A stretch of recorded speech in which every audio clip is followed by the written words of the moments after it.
कलाम मुक़द्दस में से हमारे लिए आज की तिलावत अय्यूब नबी की किताब 7वां बाब 1 से 4 और 6 से 7 आयत। क्या ज़मीन पर इंसान की ज़िंदगी जंगी खिदमत नहीं?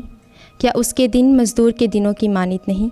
ग़ुलाम की तरह जो साए का मुश्ताक होता है, या मज़दूर की तरह जो उजरत का मुंतज़िर होता है। ऐसे ही दुख के महीने मेरे लिए मखसूस किए गए हैं और तकलीफ़ की रातें मेरे लिए मुकर्रर हुई हैं।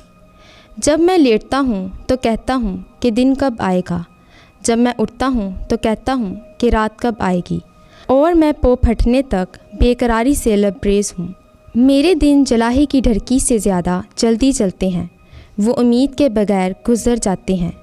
याद रख कि मेरी ज़िंदगी हवा की मानित है, मेरी आँखें फिर खुशी ना देखेंगी। पाक कलाम के पढ़े और सुने जाने पर खुदा की बरकत हो। खुदा का शुक्र हो।